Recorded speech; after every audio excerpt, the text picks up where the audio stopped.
Assalamualaikum warahmatullahi wabarakatuh. Selamat pagi semuanya, anak-anak yang soleh dan solehah kelas 8 MTS Negeri 2 Pangandaran.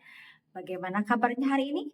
Semoga semuanya sehat-sehat ya, dan semoga selalu ada dalam lindungan Allah Subhanahu wa Ta'ala. Untuk kali ini, Ibu di sini akan merangkan materi tentang akhlak terpuji kepada diri sendiri. Nah, sebelum pembelajaran dimulai, mari kita berdoa bersama-sama. Bismillahirrahmanirrahim. Raditu billahi robba wa bil islami dina wa bil muhammadin nabiyya wa rasulah. Rabbana zidna ilman warzuqna fahman wa amala maqbula birahmatika ya arhamar rahimin. Oke, sebelum pembelajaran, silakan kalian amati, cermati video ini dengan sebaik-baiknya. Standar kompetensinya yaitu menerapkan akhlak terpuji kepada diri sendiri. Kompetensi dasarnya yaitu yang pertama menjelaskan pengertian dan pentingnya tawakal, ikhtiar, sabar, syukur, dan qanaah. Yang kedua, mengidentifikasi bentuk dan contoh-contoh perilaku tawakal, ikhtiar, sabar, syukur, dan qanaah.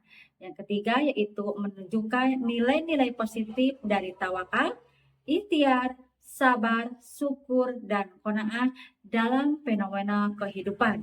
Yang keempat, menampilkan perilaku tawakal, ikhtiar, sabar, syukur, dan qanaah. Apa saja sih akhlak terpuji kepada diri sendiri itu? Yang pertama yaitu ada tawakal, ada qanaah, ada ikhtiar, ada syukur, dan ada sabar. Yang pertama adalah tawakal. Tawakal berasal dari kata tawakala, ya tawakalu, tawakulan, yang artinya berserah diri atau mewakilkan. Sedangkan tawakal menurut istilah adalah berserah diri kepada Allah atau menyerahkan sesuatu urusan kepada kebijakan Allah yang mengatur segala-galanya.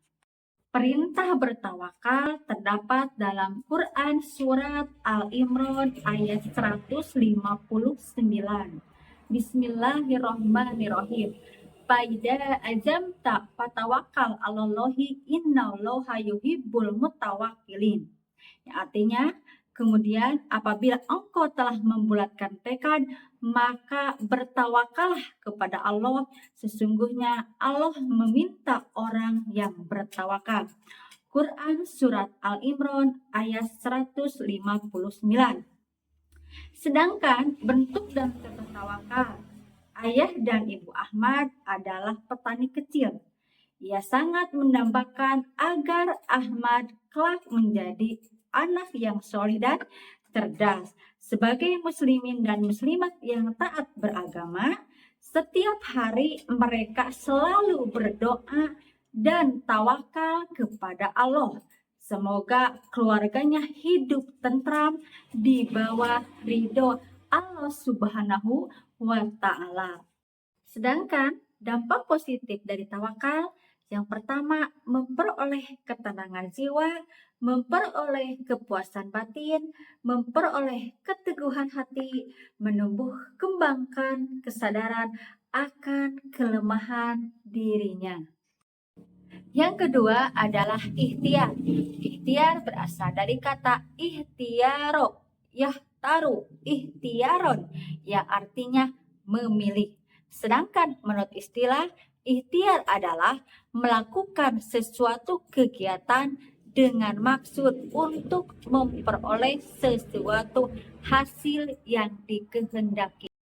Membiasakan diri berikhtiar. Yang pertama, giat dan bersemangat dalam melakukan suatu usaha.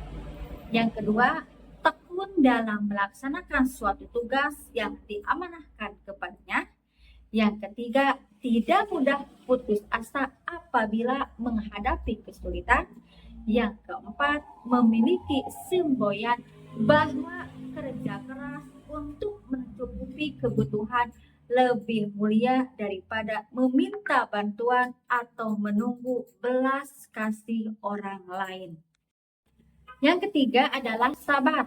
Sabar yaitu tahan menderita sesuatu, tidak lekas marah, tidak lekas patah hati, dan tidak lekas putus asa. Selanjutnya, ada berapa sih macam-macam sabar itu? Sabar itu ada macamnya. Yang pertama, sabar dalam ketaatan, sabar dalam maksiat, dan sabar saat menghadapi musibah. Dampak positif sikap sabar: memiliki emosi yang stabil, tidak mudah terpengaruh oleh keadaan lingkungan, dan memiliki harapan akan masuk jannah. Membiasakan diri bersikap sabar, yang pertama adalah selalu ingat bahwa marah tidak dapat menyelesaikan masalah. Yang kedua, membatasi diri dan bersikap hati-hati dalam bergaul dengan teman yang berwatak keras dan kasar. Yang terakhir, memperbanyak bergaul dengan teman-teman yang baik, yang berakhlak mulia. Yang selanjutnya adalah syukur. Syukur itu berasal dari kata sakaro, yaskuru, sukron. Artinya berterima kasih. Sedangkan sabar menurut istilah itu adalah berterima kasih kepada Allah Subhanahu wa Ta'ala atas karunia yang dianugerahkan kepada diri. Sedangkan dampak positif bersyukur yaitu memperoleh kepuasan batin, terhindar dari sifat tamak, dan mendapatkan jaminan tambah nikmat dari Allah Subhanahu wa Ta'ala. Untuk membiasakan diri bersyukur itu yaitu menerima uang saku pemberian orang tua dengan senang hati, memanfaatkan uang saku untuk hal-hal yang bermanfaat dan tidak boros. Yang terakhir adalah qanaah. Qanaah berasal dari kata qanaah, yakna'a, qanaan, qanaatan. Artinya rasa suka menerima yang dibagikan kepadanya. Sedangkan qanaah menurut istilah adalah rela menerima kenyataan hidup yang dialami, tidak berkeluh kesah, tidak pula mengangan-ngangan kesenangan yang diterima oleh orang lain. Sedangkan dampak positif dari qanaah yaitu terhindar dari tamak, hidup tentram, terhindar dari siksa neraka. Membiasakan diri bersifat qanaah. 1. Membiasakan diri berlaku hemat. Yang kedua, membiasakan bergaul dengan orang-orang miskin. Yang ketiga, tidak sering memperhatikan orang yang lebih kaya agar tidak merasa kurang. Nah, itu adalah penjelasan tentang akhlak terpuji kepada diri sendiri. Semoga anak-anak bisa memahami apa yang disampaikan oleh Ibu pada video pembelajaran kali ini. Mohon maaf apabila ada kesalahan. Mudah-mudahan ada manfaatnya untuk kita semua. Semoga bisa menerapkan dalam kehidupan sehari-hari. Assalamualaikum warahmatullahi wabarakatuh.